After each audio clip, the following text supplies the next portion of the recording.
चैत्र माह के शुक्ल पक्ष की कामदा एकादशी का महात्म्य।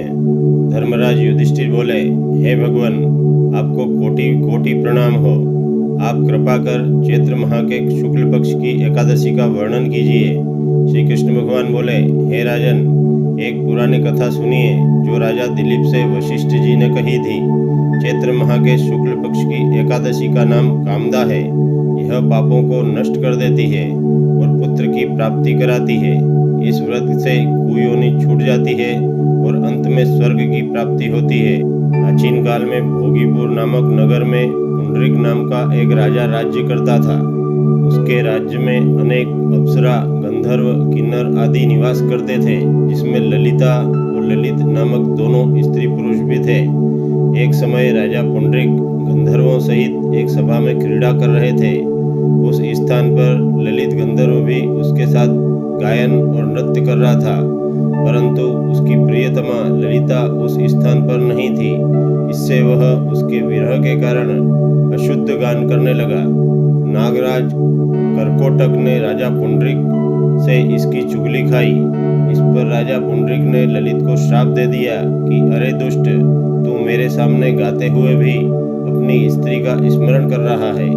इससे तू कच्चे मांस और मनुष्य को खाने वाला राक्षस होगा। राजा पुंडरीक के श्राप से वह ललित गंधर्व उसी समय एक विकराल महाकाय राक्षस के रूप में परिवर्तित हो गया।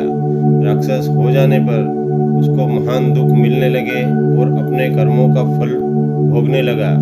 जब ललिता को अपने प्रियतम ललित का ऐसा हाल ज्ञात हुआ तो वह बहुत दुखी हुई।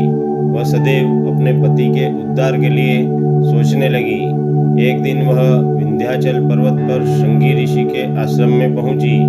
उसे देखकर शृंगी ऋषि बोले, हे शुभगे, तुम कौन हो और यहाँ किसके लिए आई हो? ललिता बोली, हे मुने, मैं वीरधनवा नामक गंधर्व की कन्या ललिता हूँ। मेरा पति राजा पुंडरीक के श्राप से एक भयानक राक्षस के रूप में परिवर्तित हो गया है। आप राक्षस योनि से छूटने का कोई श्रेष्ठ उपाय बतलाइए। तब शृंगी ऋषि बोले, हरि गंधर्व कन्या ललिता, अब चैत्र माह के शुक्ल पक्ष की एकादशी आने ही वाली है। उसका नाम कामदा एकादशी है। उस एकादशी का व्रत करने से मनुष्य के समस्त कार्य शीघ्र ही सिद्ध हो जाते हैं। यदि तू उसके व्रत के पुण्य को अपने पति को देती है तो वह शीघ्र ही राक्षस योनि से मुक्ति पा जाएगा और राजा का श्राप भी शांत हो जाएगा।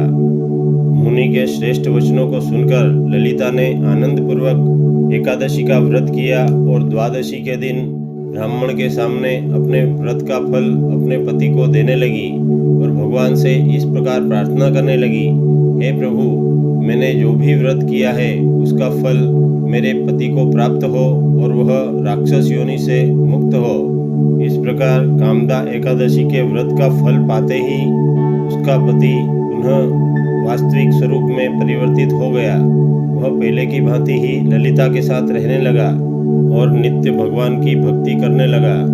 इस एकादशी की कथा और महात्म्य के श्रवण करने और पढ़ने से वाजपेय यज्ञ का फल प्राप्त होता है। इति श्री कामदा एकादशी महात्म्य समाप्त।